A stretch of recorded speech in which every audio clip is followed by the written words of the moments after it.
What's on, where, and when. It's the Talk of Nelson. NBS Talk Nelson.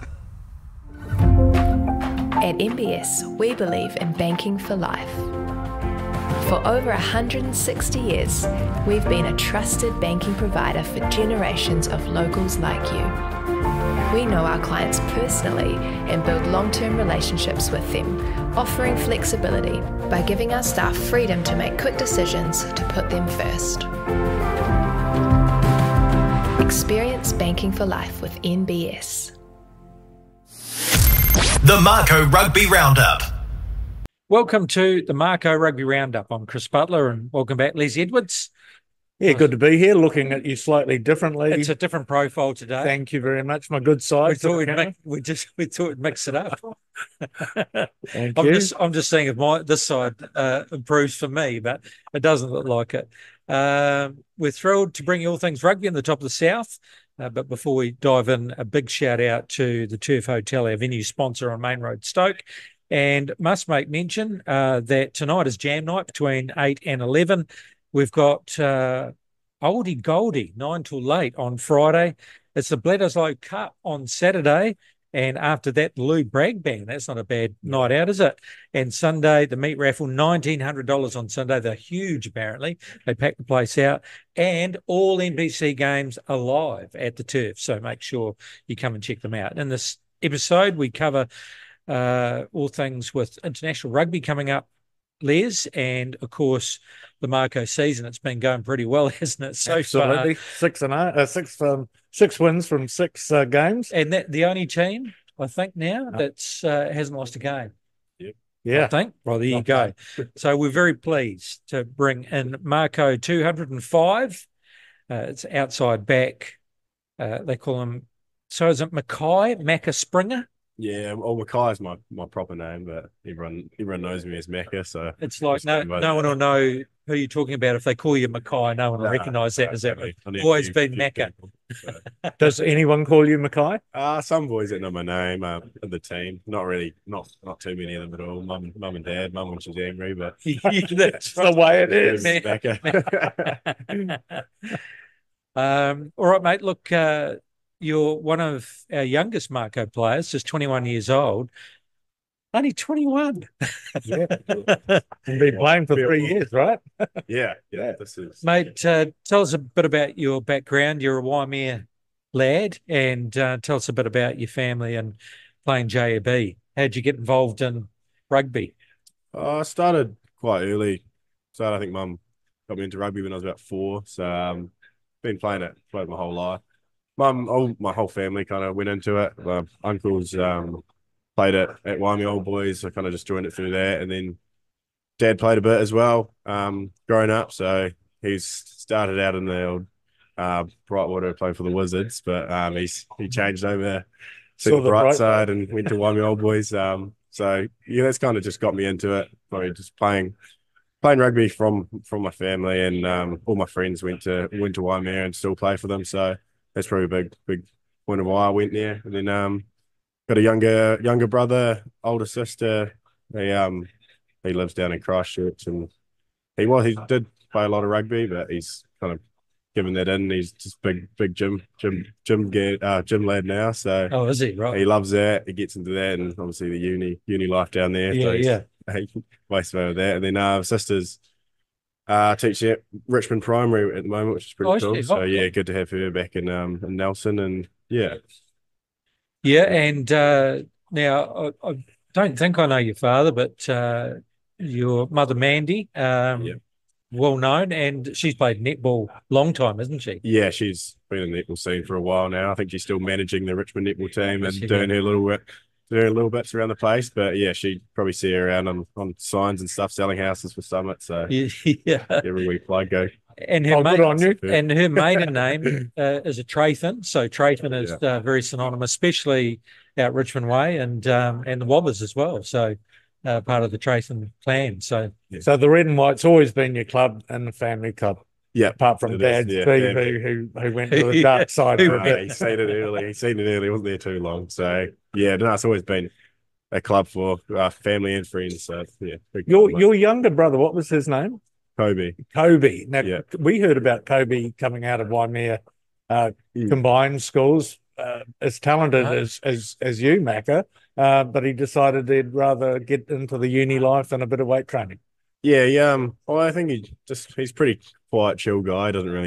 He doesn't, just does what he likes to do, and he kind of just did that gym stuff, and he enjoyed it, so he just went to that, and he just loved doing it. So not too bad. He was a good rugby player, but yes, he was. So did you go through the Waimea team, Waimea Combined? Did you play for Waimea Combined through your college? Or? Yeah, I went through all the schools out of Richmond. Went Henley School into Waimea Intermediate to Waimea Combined. So lived pretty close to there. So just did all three.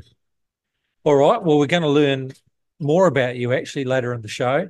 But before we do that, we've got a couple of internationals, college rugby all done now. So the lads will have their feet up or getting their cricket pads. Yeah, and the FPC Mako ladies are finished for the year. So the spotlight is on the Mako men. They are now. But we've actually got a couple of internationals. And first of all, let's talk about Argentina versus South Africa. That's an early one, Sunday, 4 a.m.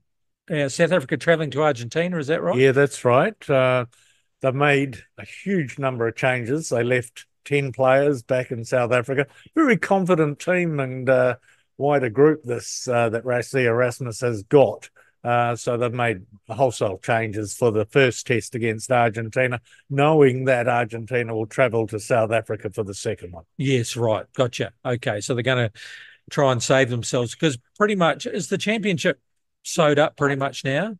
Argentina have a chance if they knock over South Africa for the two tests, but you'd have to say South Africa odds-on favourites. New Zealand and Australia are out of it. Geez, that's a bit of a big call from Russie, isn't it? But in saying that, I mean, he has developed depth in that squad. Yeah, and that was his comment. I'm building to win. Well, I want to win the championship, but I'm building for the next Rugby World Cup. So he's going to have an amazing squad. But, you can also see that New Zealand, in a way, has got to go down that path. So with their test, the Bledisloe this Saturday, 5:45 p.m, I'm going to be interested to see whether or not Razor Robertson makes some changes and starts blooding a few of our players. So, we start building the depth in our squad. I heard a comment during the week, South Africa could slip up here. I mean, they are in good form, but Argentina on their day, especially with their forward pack. Yes. So we've got to call it. Are you going to call Argentina or South Africa in Argentina? I think I have to stick with South Africa, just the way they've been playing. Going to be good. Yeah. Liz? Yeah. Oh, look, if Argentina turn up like they have in at least two tests this season, they could roll South Africa. But, on paper, you have to go with South Africa at this stage. All right. Well, I'm going to call an upset. I'm calling Argentina, and it's going to be all on for the decider in South Africa. There you go. Hope you're right. All right. Australia versus New Zealand. The lads are training there already in Sydney, as you said, Saturday, 5:45. It's the Bledisloe Cup. So I guess before we start talking about, potential results and predictions, let's talk about lineup. And it was interesting. Murray Mexted during the week, he wanted to see. He doesn't seem to be a big fan. He says that our Lucy's haven't been decided, but it did sound as though Blackadder wasn't in. He was calling for who had the first run for the All Blacks, number 6 against England, got named in the first test. Oh, I'm not sure, but I thought he wanted Tupou Vaa'i playing at number 6. It was him. Yeah. So he wants him back. He had a great test at lock. He's playing very well at lock, but he didn't see him there. Mackay, give us some inside oil. Is David Havili in Australia, do you know? I think he headed over on the Monday, so don't know much more than that. But no, and Noah Hotham's over there, of course. Yeah, well, that's what we heard. I heard on the news that those players had come in, including the centre for Wellington, Billy Proctor. Billy Proctor. So he was coming in. Well, he's one of the changes I want to see, actually. Well, yeah. So, and then what else did he see? He wanted Barrett at he wanted TJ at halfback still. Yes. Didn't agree with him there. Yeah. He just thought he would control the game. He wanted Barrett at number 10 because he felt that Barrett could control the game. He gave massive raps to Finlay Christie for the way that Finlay controlled the game against Wellington. That was quite good insight. But Finlay's with us still, isn't he? He hasn't gone. He is. No, that's correct. But that was... We need a halfback. We do. No, but that was big raps for Finlay, wasn't it? Because he just felt that he controlled that whole game. He was amazing against Wellington. So we'll talk more about that. Yeah. And in the back line, I can't remember what he said for the rest of it. Geordie Barrett at fullback and Bodie Barrett at 10 and Will Jordan and Mackenzie on the bench for, firepower in the last 20, 30 minutes. Okay, so let's go forwards. We'll go quickly forwards. What are you hoping to see in the forwards? I think that I'd like to see Sam Darry get a run, and I want to see Wallace Satiti at number 8, and I want to see Artie Savir at number 7. And if that means Vai's at 6, I've got no problem with that. But I definitely want to see Satiti at 8 and Savir at 7 for this test. Okay, so what would you like to see in the forwards? I think pretty similar to Leslie. I think obviously Wallace has been playing some good footy and he's young boy, but I think he'll have a good crack at playing 8 and don't know too much the old front row sort of situation. No. Stuff has been out. No, we'll leave that alone too. But yeah, Except that Cody Taylor's a certainty. And Newell's injured, isn't he? So I think that he might not be on the bench. So that might be a chance for someone. So TT at number 8 looks to me like a real number 8 with power running, straight running. And, when he picks up off the back and goes, I think there's a real opportunity. And Savier's just an amazing scavenger. So, yeah, I'd like to see that. And hopefully our man Ethan gets the gig at 6. Yeah, he or Vai. Yeah. So neither would let you down. I'm in agreement there. So let's turn to the back line. Murray Maxted was calling TJ. I don't. I don't want to see him there. I'd like to see actually the young boy that started, but also I'd like to see Noah have a go. Actually, I reckon he'd go all right. Yeah, I'd like to see Noah Hotham get a run. I think just that ability to choose his time when he runs for the gap around the fringes. I love that about him. Good passing game. Mackenzie hasn't really led us directly. He's much more lateral in the way he plays 10. So perhaps it is an opportunity for Barrett to have a run, but against the Australians, Mackenzie just might run wild. Yeah. And give our centres a real good opportunity. I didn't actually think he's been doing too badly. Like you say, perhaps he's not as straight. You don't know what he's going to do, but perhaps that unpredictability, is something to look forward to. But when the guys during the week were picking fullbacks, Will Jordan didn't come up. They're all saying Damien McKenzie back to fullback. We got one here. What do you? Well, that's right, man. What do you reckon, might get Macca? a call up, Macca. But okay, what would you like to see with the back three? I personally like Will Jordan at fullback, just the way he plays, and obviously you'll play with him a little bit, so it'd be pretty cool to see him just stay there. I think he just the way he plays the game and can just make things out of nothing. Probably what I like to see, and then probably Mark Talia's. Mark and Sevu probably the two that I don't either way, but there's probably a few outside backs in that team that could. I mean, you won't go miss with Mark or Sevu Reese or Clark. I mean, Clark had a good game as well, didn't he? Even Rico Ioane, even putting him back on the wing. Yeah, true. Yeah, well, that would open up a spot where I would love to see Billy Proctor play at 13. Yeah. He showed some really nice touches for Wellington. I know we contained him, or you contained him, and Levi contained him, but he did set up the try for the number 23 on the outside. He's just got a lovely ability to straighten up and distribute nicely to his outsides. Worth having a look at him, I think. And Leonard Brown? Yeah, inside him at 12. Instead of Jordan. Yeah. Yeah, there you go. Excellent. I like that. Yeah. I like that. All right. And Gosh, would make great now, songs. now here's the thing though, and I know you're going to say I'm silly, but we've come off a loss and we're hurting. Australia have come off a big loss and they're really hurting, and they're in Sydney. They're pretty dangerous, aren't they? No. Not even a smidgen. Not even a banana skin. Anything can happen in a 2-horse race, Chris, but no, I don't think that it's going to happen. Yeah, I'm going All Blacks. Going All Black. By a lot? All out. If they start well, I reckon by a lot. If it's a bit close at the start, I think it's going to be a close game, but I'd say All Blacks probably win by 15. Good on you. I mean, they did say that. They said, look what we did for 60. This is that last 15, 20 that that's what they needed to address. And it would be interesting whether Razor does experiment and bring a few of those younger boys on, because, I mean, if you get too much inexperience in there, you never know, do you? But at what point do you give guys a go? So, and that last 20, when it wasn't quite confident, does he start a few of the younger boys and bring the older boys on? So, yeah, my thinking is that, Perenara and Kane aren't here next year. So, and they used them, they thought that they were a bit invaluable to play South Africa with their experience. And yet, okay, fair enough, you select them for that. But now's the time to start thinking ahead. Well, they can't win the championship, so why not? And that's exactly my thought, Les. Why put your energy into players that aren't here? You may as well move on. All right, so we're all calling New Zealand. Even I'll call New Zealand on that one. The Mako season continues, and as we mentioned before, 6 wins.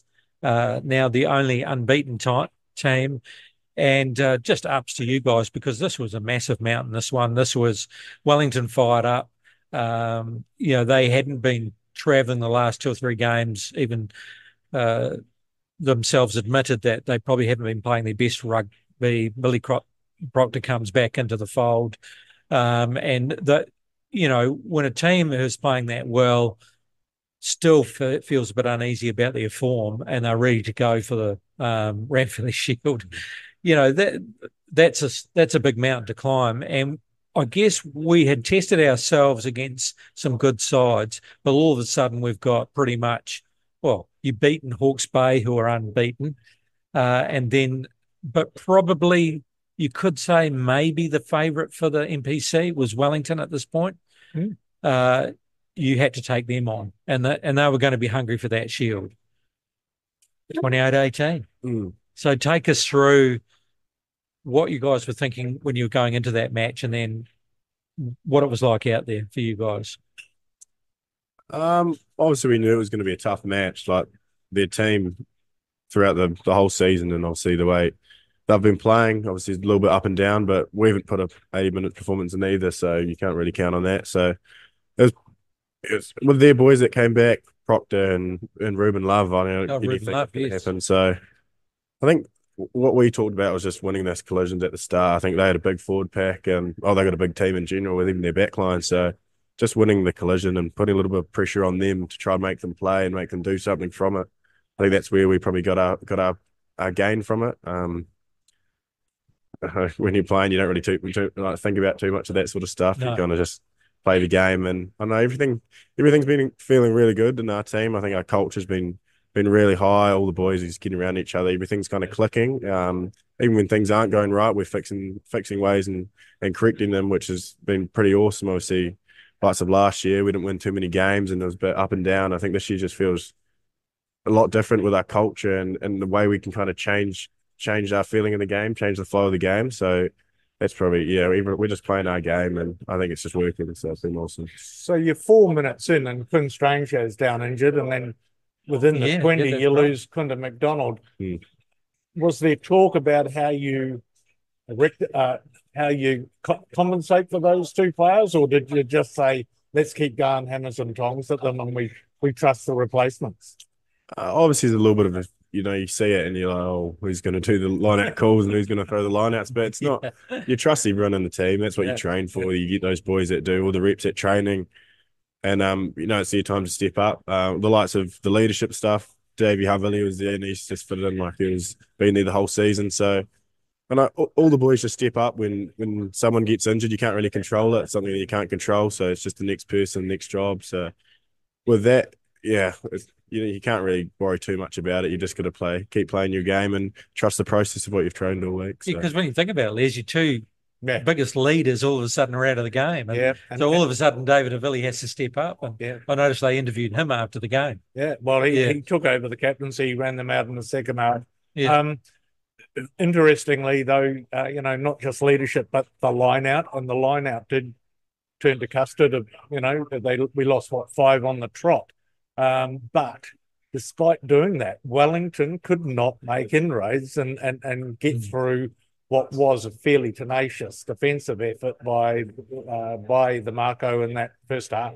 Well, it was commented, I didn't actually get to see the first half, but I heard commentary about the fact that, the Mako line was getting hammered in that first and just the defence. And when I saw the second half, although I think we got a reasonable start, when Wellington got down our end, they were hammering the line. And it was the same against Canterbury. Canterbury were trying to hammer that line, and it just didn't turn out well for them. They just could not get across the line. And I think it ended up being a kick for Wellington in the end, a through kick that we were a little bit stretched, and it went to the outside, and they scored in the corner.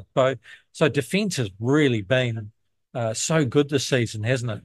Yeah, it's a big step up from obviously last year's kind of stuff. But yeah, it's all mindset at the end of the day. Like, boys behind each other, backing each other. So you're kind of just doing it for us and the team and the community. So no, it's a big part, especially playing for that shield. It's something you don't have very often. So I'd say that's probably a factor in it too. Yeah, I thought though going ahead at halftime with the league, because Wellington had a little bit of a win behind them in that first half, and he held them scoreless. They scored 3 points, but no tries. That then meant that come the second half, the Mako just had to keep playing footy, and there a couple of things stood out to me. One was the effort of our two props, Ryan Coxton and Sam Martinga. I mean, 2 massive shifts from them. One, I think they both played practically 80 minutes, and the effort by Antonio Chalfoun, who grew another arm and a leg on last week's great performance. And he was awesome in the tight, because their number 4, the Wellington number 4, is a big human being. And Antonio was clearly the best lock on the park. So it was awesome, wasn't it? You're sensing that those guys, those 3 men, are now significant leaders in your pack. Yeah. Oh, we could name a few boys that have been stepping up in that, but yeah, Ryan and Sammy, like you talked about, I don't know how many 80-minute games they've played in their life, but there's probably most of them have been this season. So it's been awesome to see them. They've been playing unreal as well, Coxie and Sammy and the scrums, and then Tony just stepped up another level. He's pretty much another leader now, with obviously Quinn out and that line out, so he's stepping up and taking that role. Yeah, and Parada, I forget his first name. Sorry, Campbell Parada. He stepped up, didn't he? I mean, he played fantastic, and then eventually we had to. Butler had to come on due to a couple of injuries as well in the back line towards the end. We pretty much just about swapped our whole back line out, and then that amazing try towards the end. Down the sideline with the local boy doing it in front of the crowd, and that really sealed the game, didn't it? Yeah. And then a winger came on who used to play for college, is that right, on the right, and then got that very last era. Yeah. Maris boy. That was a pretty special moment for him. In the last. Yeah, no, it was awesome. And Kieran Tamafalau is a real prospect.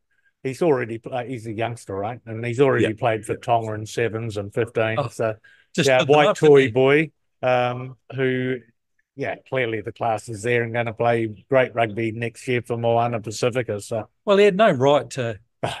He stood both of them up, didn't he? He just showed the ball, stood them up, fended them off, and went and in front of his home crowd. And the crowd wasn't magnificent. Absolutely. Huge turnout. So unreal to run out to. Even hour before the game when we went to walk the field, it was they were pretty much packed out then, so it was pretty special to see. Yeah, and the Running cheer like your that. team got on after warm-ups when you ran through the tunnel to go and put your jerseys on, that must have must have lifted you. Yeah, definitely. having another player in the team, which is pretty cool. So Yeah. I just also want to, without detracting from any player on the park, the back row also really stood up for the Mako. You've got Tim Sale now playing at 6. Yeah, Tim Sione Sale. Havili Talitui back. Just terrific to have them there. And Fletch Anderson continues to improve every game he runs out for us. And a lot of press during the week. There's a lot of commentary on the fact that how good Ranfurly Shield rugby is, and I think that was lifted by the fact that Tasman held the trophy and it got a chance to go right around the region to all the small communities. Collingwood have been mentioned, and Marshall stuffed up a little bit because it's the first time that they've won it. Well, Marlborough had won it in 1972, so but they interviewed people from Marlborough who remember those days. They actually defended it 6 times, and what it felt like to come back to the region, because there was always this feeling that one day we'll win this back, and it was getting a longer shot, but here we go. But of course, for Nelson Bay's never had it, so just especially for we can rest easy now, can't we? Although we absolutely, and now we've got 2 weeks to take it even further around the community. Did you get to take it to Waimea Combined or Waimea College? We took it to Waimea Old Boys. Had community thing there, but no, nothing yet. Hopefully, get it out to that end, out that way soon enough. Yeah, well, you got plenty of time now. Maybe the golf course as well. Yeah, well, yes, that's right. Of course. No, it's just remarkable. And someone gave me a fun fact. Tasman's the only province in New Zealand rugby never to lose the Ranfurly Shield. Yeah. Jeez, that's a good one. Did you know that it was almost like straight after the game, Auckland Rugby put a post out on their Facebook page saying book your tickets. Yeah, absolutely. October, so they're excited because they haven't won it for I can't remember. I think it might have been 7 years, something like that. You got the Mako Rugby Roundup, and Macca, your story is a little bit different than most of our local players, in that you went to Waimea College and played for Waimea Combined Schools in the Crusaders region first 15 competition. So I guess we're used to hearing a lot of names coming out of Nelson College and or the headhunted from somewhere down Canterbury, but you're homegrown, but you actually played for the Waimea Combined School. So tell us about your time playing for Waimea Combined. Yeah, it was obviously didn't win too many games. Quite a small team. It's a lot of 7 different colleges, but not many rugby players. Everyone kind of went to Nelson College, so it's not always easy to get a team.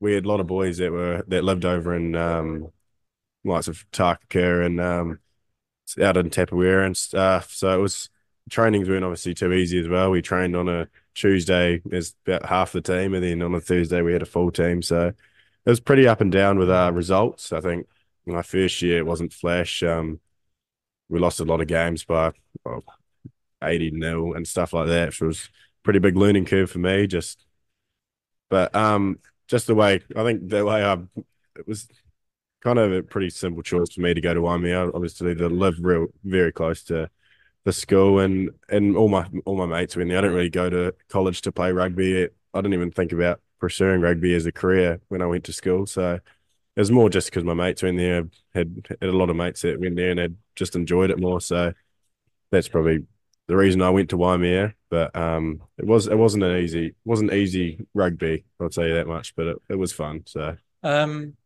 just remind me, Les, who got that concept together? I mean, I know Tony Cadigan was in the mix doing some coaching for Waimea at one point. Like Steve Mitchell mentioned that there was talk about that. So was it a discussion with Steve at some point? Yeah, I believe that Tony Lewis was involved, of course, and Steve as operations manager, and then a bunch of good people from the schools out there. I'm sorry, I've forgotten the name of one of the key drivers there, but there were a small group of people who just wanted to make sure that group from those disparate schools, and 7 of them were able to have a shot at playing some first 15 rugby in the Crusaders region. That's what I wondered. I wondered if it was there to give, the regions a bit of an opportunity to play at that level. And look, some gems have come out. I mean, look at Collingwood. Look how many names have come out of Collingwood rugby. So, so was there a bit of pressure on you to swap schools? I mean, geez, all your family pretty much gone to Waimea College. It would have been a big call. Yeah. So, but was there a little bit of murmurings about, come on, come over, you'll get noticed more here?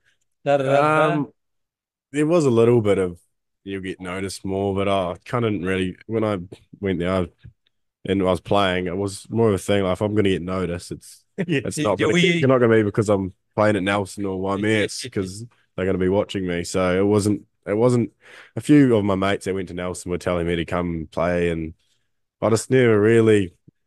Yeah, I didn't even probably give it a second thought of even moving. So I always stuck with Waimea. I was a pretty loyal person, so if I go somewhere, I'm not probably going to change unless it's very beneficial for me. So yeah, and some of those, you mentioned you got some fairly heavy defeats. Did that help your resilience as a rugby player? At the start, probably not. Probably the opposite. But I think I definitely did. I'd say further on in the track, like playing. Obviously, when I started playing for Tasman, it's obviously just a game, and a lot of people make it more than that. And for me, I used to think it was way more than a game, and if I lost, then I was pretty hard on myself. But then obviously, I just kind of changed my mindset of so you only play it for fun. You start playing it for fun, and if you stop enjoying it, it's what's the point in doing it? So it definitely did change my mindset of how about winning's not everything. Obviously, you play to win, and it's a way better feeling than losing. But it's not the end of the world as long as you're enjoying it. So, other sports? Yes. Yeah, I did play. I had it would have been like year 10 or 11. I had to make a decision if I wanted to play basketball or rugby. Played basketball pretty much my whole life since I was growing up. My cousin played in the Giants, so he was our coach, and when I was in year 9 and 10, won the South Island comp. So, no, I had to make a decision and chose rugby, obviously, and stuck to it. But it was a pretty tough decision. At the start, I didn't think I was going to play rugby as a career, so it was more just what do I enjoy more. So, and what do you enjoy more, playing with your mates? Yeah, and all my mates played. Most of my mates played rugby, so that's probably a big. Well, at nearly 6'4", you would have might have made a fine basketballer too. That's a big option. Yes. Oh, it's gone now. Yeah. So after being part of the Crusaders under-20s in 2021, you were selected to go on tour with the New Zealand under-20s in 2022. So tell us about who those coaches were that took you on that tour. 2022, what year? Was that my first year of 20s? Did you play more than 1 year? Yeah, I played 22 and 23. Was it last year? Yeah, did you? 22. Yeah, it was the COVID. Was it a COVID year? They didn't have the World Cup, so we just played a Oceania tournament over in Aussie and Sunshine Coast. I think that was pretty special for me. Obviously, putting a black jersey on, even if it was under 20s, was surreal. My family flew over. Nana flew over from here, which is pretty cool because she doesn't even travel. Doesn't know flying anymore. So it was pretty cool to see her there and put the black jersey on. But I think the group we had was pretty special as well. We won that tournament. I think we beat Argentina, Fiji, and Aussie, all those games. And coaches we had were Sass down at the Highlanders, and trying to think now who the Scotty Hansen came in and did a lot of the coaching for us. So the quality of the coaches is unbelievable. Obviously, they've gone up to do higher things now, like Scotty Hansen. But the boys we had it was a cool bunch of boys. A lot of them have gone on to, like 3 of them this year played in the All Blacks, Noah, Wallace, and George Bell. So, the team we had was pretty good, and I think we all got along. My second year, probably a little bit different. Obviously, probably being a bit more of a leader in that and having to go over to South Africa was a bit of a step up and playing those other teams. Um, it was it's kind of hard to get I don't know, it's hard to being like a leader and trying to play your best rugby. I think we didn't really get the balance. It's probably the first time I've ever been in that situation. There's a few of us that kind of didn't really understand how much it was going to be on us. So it was quite a hard tournament. Came seventh. Obviously expected to do a lot better, and a lot of people expect us to do a lot better. We had the team for it, but it just didn't gel as much. So Who was coach of the second tour? Clark Laidlaw, and there's a few. Oh, it's hard to. Yeah, don't worry about it. Them now, but did they have the back coaches have an influence on your game as you play it today? Yeah, I think every coach adds something different to your game. Coming from the Crusaders, which is obviously the high class of coaches that have gone to the All Blacks, they've taught me a lot. So it was kind of just continue of what I was trying to do anyway, not trying to change too much. Otherwise, you start doing too much and you're not getting any consistency from it. So I try to not. You take things in from coaches and you kind of see what works best for you. So you were named in the Mako squad as a development player at age 18 for the 2021 NPC, and you made your debut round 4 of the competition against Waikato. That was at Trafalgar Park on the home park. So what were the circumstances behind that saw you picked to get on the field so soon as a development player? Oh, I don't even know. It feels like that long ago now. It's not that long, but it feels like ages ago. I can't really remember it. But I don't know. I didn't even expect to play that year, I don't think.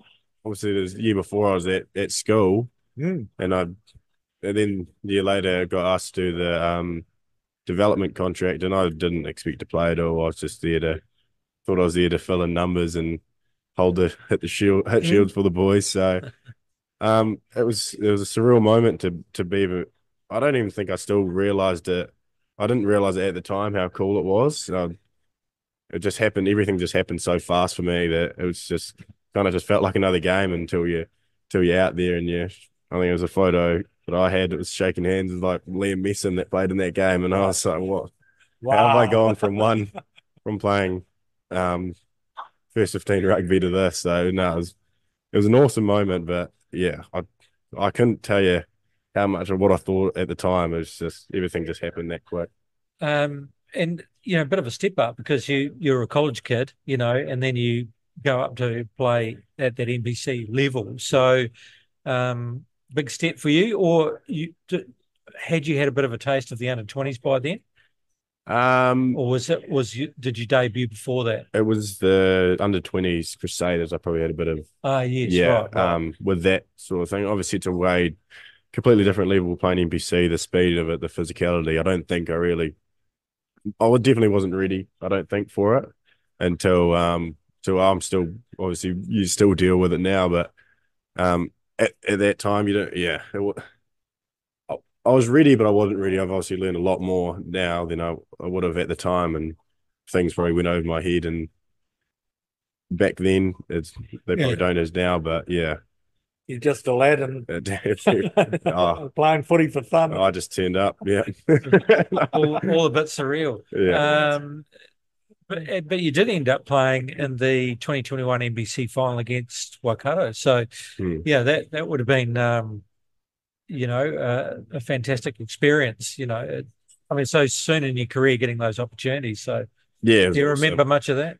Yeah, I remember a bit of it. I was shitting myself on the bench the whole game, but just the players we had was awesome. I think that year was just obviously it kind of feels like this year at the moment. Just the connection we had on and off the field was just awesome. So to even get that chance to be on the bench for that game, I knew when I was sitting on the bench, I think it was me and Noah sitting on the bench sitting beside each other like, here we go. I think we're down by 4 or something against Waikato, and we came on in the last 5 minutes or something. Yeah, and nearly snatched the win. Nearly snatched it, but it was close. But yeah, I think me and him were just like, we're going to have to try to do something here. We were sitting on the bench talking to each other, but No, it was awesome. It was an awesome moment, an awesome learning curve.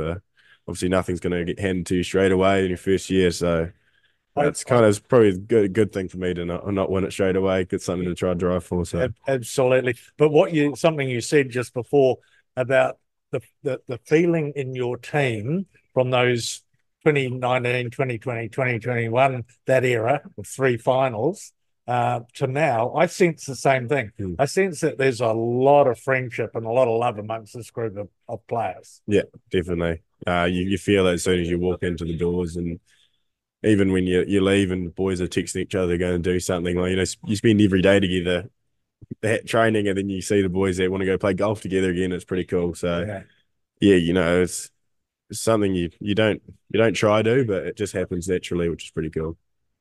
Where are you on the golfing ladder? Because we found out he's number 1 last week. Coxie. Yeah. Ryan's up there.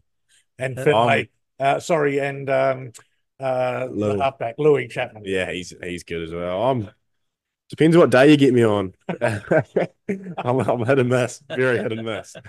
Not too bad. What is your handicap? 9.6 at the moment. Oh, that's still pretty good. You're in the top half. Oh, some days it's about 30. So the golf's like that. Yeah. So last year you made your debut for the Crusaders, round 1, 2023 Super Rugby Pacific season against the Chiefs. So again, another big step up in class, but you seem to handle it in your stride. You come across as a pretty chill guy, Macca. So is that how you approach the game? I think you've already answered this. I think that probably is. Yeah, no, it definitely is. I think some people say I'm pretty too chill, but it's just I don't know. It's kind of just naturally, but no, that was an awesome moment in my career to play for the Crusaders. Obviously up there with Tasman being my community, it's the same region. Playing for them was always a goal of mine. I didn't think it was going to happen as early as it did again after kind of all happened one after another. And as I said before, it's probably still happened so fast that it's still kind of taking it in. But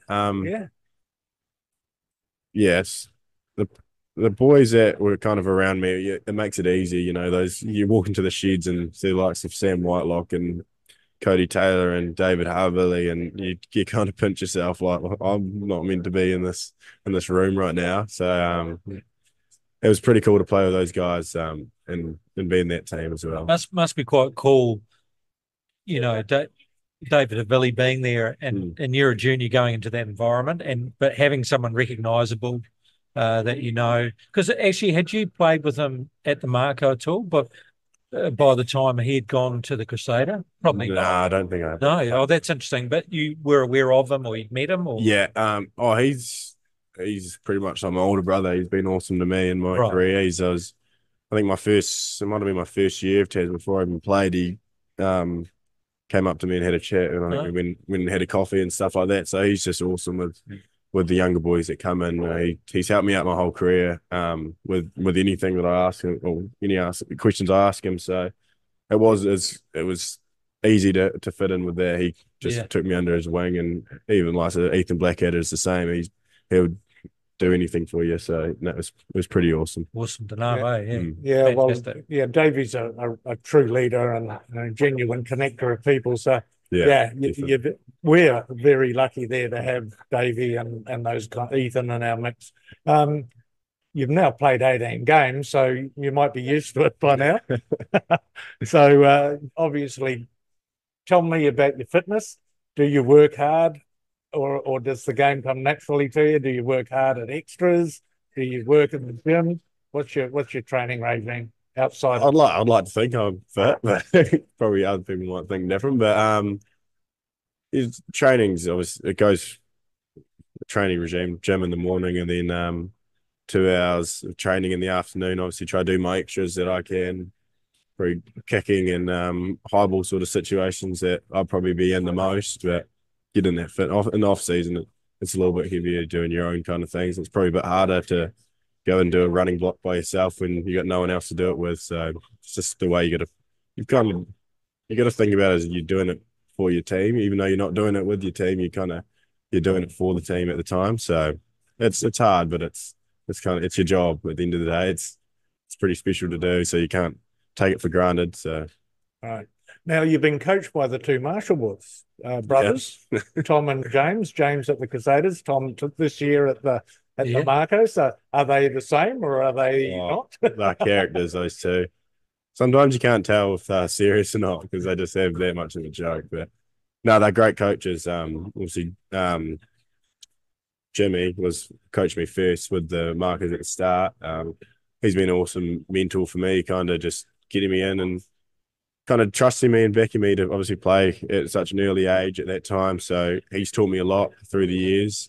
And then obviously having him at the Crusaders was awesome as well. So just been learning from him. He's obviously learning as a coach. So he's helped me a lot in that situation. And then his brother, Towie, played with him last year, a year before now at Tasman, which was awesome. He taught me a lot when he was playing the game and just little things and little ways that I could improve myself with my kick and stuff. So I took a lot out of him when he was playing, and then when I heard that he was coming into coach, I knew he'd fit in perfectly. So he's just kept that on and helping the boys out. So it's been awesome. Yeah, well, they're doing pretty well, aren't they? And the last season before, they were tough seasons, weren't they? And one way or another, I guess you could call it a bit of a rebuilding phase. We had pretty much 8 All Blacks, out of the side. So as soon as you get some experienced players in, and they'll be off with the All Blacks. And then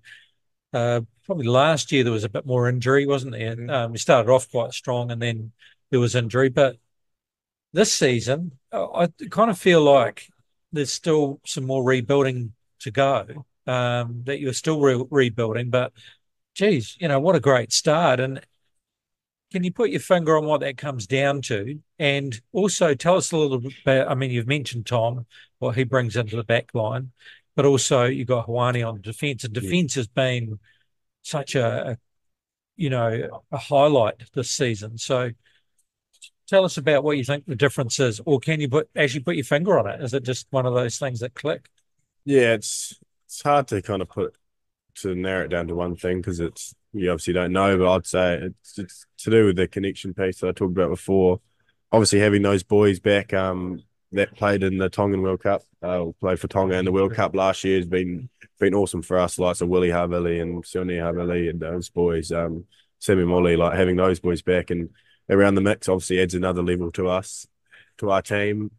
And I think it's just the boys stepping up. I think everyone's kind of been here for a couple of years now and we haven't been going as well as we should have. And now it's kind of the year that we've all kind of clicked and rearing to go. Even the younger boys, they're fitting in right away. And it's just they're doing their job at training and it's coming back on the field. So it's been awesome for that.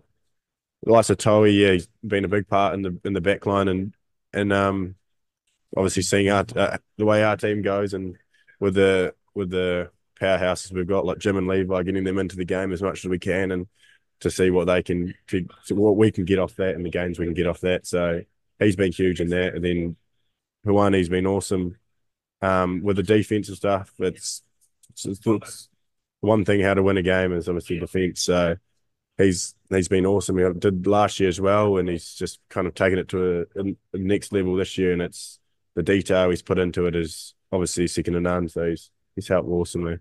So you'll have a little bit in common with Will Jordan because he's played mainly fullback, and it does make me wonder whether these commentators have actually seen a Mako game because they keep wanting to put him out to the wing. But look what he did for the Mako when he played at fullback. So we know what potential he's got. But my perception is you kind of started on the wing in the early days. Was that your natural position? Had you always played fullback where did you play for Waimea Combined? I played centre and fullback. I've changed around a bit. I think when I first went to Tasman, they've kind of put me on the wing. Yes. And since then I've just been playing wing. I feel probably even for the under-20s, you were more wing. Is that right? Yeah, I played wing. As well. Yeah. But now you've got the number 15 jersey. Tell us the difference. I mean, how do you like fullback compared to wing? It's obviously a little bit more. Fullback's probably a little bit more game playing. You're kind of like a second 10, so you've got to know the game a bit more, and you've got to be kind of amongst the I'm still learning it. Definitely not where I want to be if I'm playing 15, but you've got to go through those games. So it is very different. I think it's just positional stuff and in the backfield and trying to kind of predict where they're going to go and their defense setup. But yeah, obviously I feel more comfortable probably at wing. Just obviously played it. Just get the ball. Played it 3 years now Take the at a high level, so it's kind of comes a little bit more natural to me now. But still learning 15. So it's making that decision. Do I hold? Do I wait? Yeah. Or do I take the charge and run the whole? There's a lot more things to think about at 15, which I quite like, but a lot more learning too. But I assume that's where Tom Marshall is helping you a great deal because he played a lot of that's right. 15 wing and 15, so I guess he's helping you a lot with that. Yeah, he can do positional both stuff. positional stuff. Did you always have a bit of a kicking game, or have you had to improve those skills as you've gone along? I still need to improve it probably, but it's pretty good having a left foot. I think it helps a little bit, add something different to the team. I think we've got 3 boys with left foot in the team this year. So Campbell, Willie and I. So it's pretty cool to have 2-sided kind of left and right footers. Yeah, true. Very good. Big game coming up there. So this Sunday, 1 o'clock, early game. Very early. Against Waikato. So I guess you'll fly out on Saturday, have a brekkie and early breakfast on Sunday and get to the ground and get into it. So can we expect any changes to the team? And it's pretty obvious to most of us who watch the game that Quinny won't be there and neither will Q-Mac. Yeah. So a couple of changes there. Yeah, there will be a couple younger boys that obviously have to step up. But yeah, nothing really changes with that. I think I don't want to spill too many beans on the team. I don't really know. But there is obviously a few young boys that are stepping up in that forward pack and in the kind of the line out situation stuff coming off the bench. So it'd be pretty cool for them to have their first games. But the likes of backline's quite similar. Few little changes in that. But so there's some boys coming back, isn't there? Willie Havili. Yeah, it's probably close to a comeback. Tane Robinson must be close. So there's he won't be far away, will he? Yeah. So there's a few. He's still a couple, but Willie could be back. Who else have we got? Well, Will Butler had to step aside for David Avilli, so David may be there. Will he? He may be in the mix. All right. Not too many other changes other than the ones necessitated by the 2 Qs not being there. Yeah, not off the top of my head. I don't think there's nothing major. I think the boys will step up and fill that. So he just doesn't. He just does. He knows, but he doesn't want to get a fine. That's what it is. Yeah, I can't actually remember the forward back. Can't remember the forward back. This guy is so chill. You better go check the team sheet. See, I just worry about my own job in the back. That's right. I let the forwards do their own job. Yeah, you've been picked though. Yeah, I'm different position this week, which would be cool. Back on the wing. That's right. There's a bit of insight. Very good. That's going to be interesting. Okay, so a bit of a change at 15 now. You are 21, but already this will be your 33rd cap for the Mako. You'll probably be the youngest player to get a Mako blazer. There you go. That's right. But a big day for Ryan Coxon. 50. 50th game in his blazer game. Yeah. The 21st Mako to earn his blazer. He must be chuffed and the team must be chuffed for him. Yeah, definitely. Big raps on him and his career. Obviously, it's been an awesome career, and he's had a lot of injuries that he's had to get through as well. So to see him get 50 for the Mako is pretty special for him and for the team. So it'd be awesome. And Antonio Shelfoon with 20. So big day on Sunday. Milestones. Yeah, so for Ryan, he did 2017 he started, so a long time, but it's just great that he's had such a standout season this year. So hey Coxie, play good golf and then enjoy your 50th game. Coxie is a character. Any other Mako that you love being around? Who are the guys you gravitate this year now? Louis Chapman's always a good laugh. He always had something that's pretty good. Will Butler's probably been a great new addition to the team. Yeah. With his bit of a UK slang. He always saying stuff that we don't really understand because it's a UK slang kind of stuff. But he's kind of catching on to the Kiwi stuff now, so he's spinning that a bit. But, And he's a good player. Yep, he is a good player. Levi Moore, he's a character. I don't know if it's good or bad yet, but we'll decide that later. He's because he limped off a bit, isn't he? So He limped off. He probably went to limp off and play golf or something. it's practice his swing. That's what he does usually. Yeah, Coxie says it. You know, you got to watch out with him. He wants to take him down. Yeah. I was just going to say, you know, Waikato had a good win against Hawke's Bay last week. That's right. So for you guys, you know, you've had to get yourself up for the Hawke's Bay game, to get yourself up for the big Wellington game to defend the Shield, and now you've got a very strong Waikato side. You don't have the pressure of the Shield, so you can relax about that. But what have you talked about going into this game?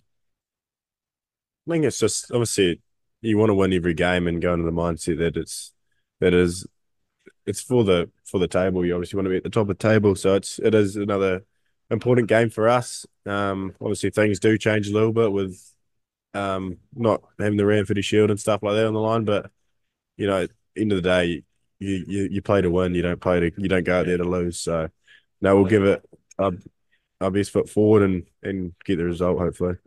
I read something great from Gray Cornelius. He said it's great having the Shield, but there's a competition to win. Yeah, that's right. Yeah, that's right. And I like that mindset. Yeah, that is the truth. Yeah.